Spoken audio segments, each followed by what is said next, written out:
نعت تشریح 8ویں جماعت، شاعر الطاف حسین ہادی، بک طاؤس آکسفورڈ، شعر نمبر 6، 7، 8، 9۔ حوالہ: شاعر الطاف حسین ہادی 1937 میں پانی پت میں پیدا ہوئے اور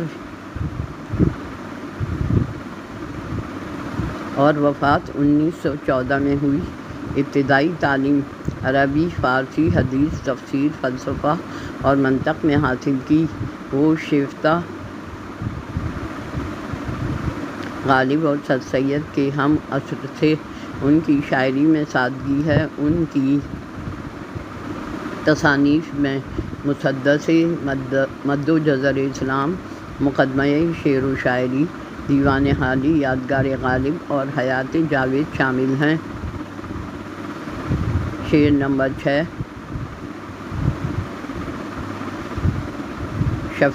شفیع خلق سراسر خدا کی رحمت ہے، بشارت امت عاصی و ناتواں کے لیے۔ تشریح: شاعر اس شعر میں اللہ تعالیٰ کے کرم اور مہربانی کا ذکر کرتے ہوئے کہہ رہا ہے کہ اللہ نے ہمارے نبی صلی اللہ علیہ وآلہ وسلم کو تمام امت کے لیے رحمت و شفاعت کا ذریعہ بنا کر بھیجا، اور پوری دنیا کے مسلمانوں کے لیے خوشخبری ہے کہ وہ روز قیامت ہم گناہگاروں کی اور اپنی امت کی شفاعت فرمائیں گے۔ شعر نمبر 7۔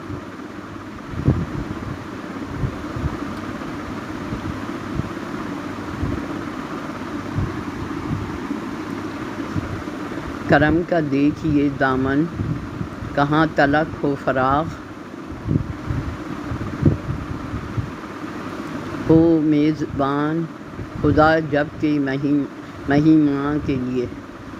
ہو میزبان خدا جب کہ مہیماں کے لیے۔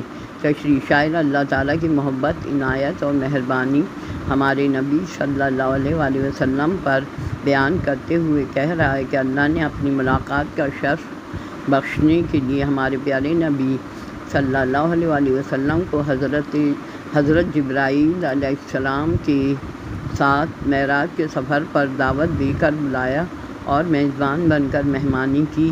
یہ اللہ تعالیٰ کی محبت ہمارے نبی سے تھی کہ آپ اللہ تعالیٰ کے مہمان بنے اور آپ کو عزت اور توقیر کے ساتھ ساتوں آسمانوں کا سفر مبارک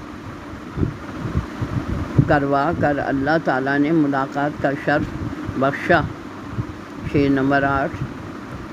حریف نعمت پیمبر نہیں سخن حالی، حریف نعت پیمبر نہیں سخن حالی، کہاں سے لائے اعجاز اس بیاں کے لیے۔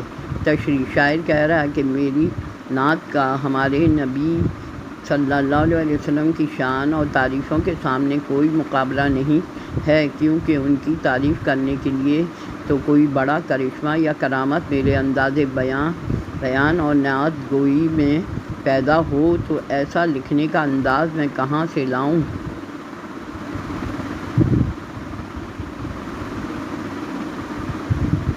شعر نمبر 9۔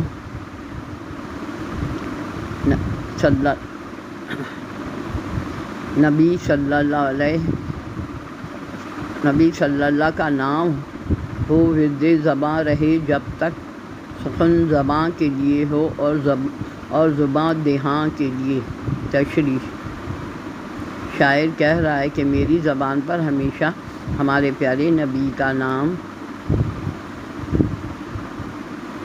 بار بار آتا رہے جب تک میرے منہ میں زبان ہے اور میں بولنے کی طاقت رکھتا ہوں۔ میں ان کی تعریف اور مدح سرائی کرتا رہوں گا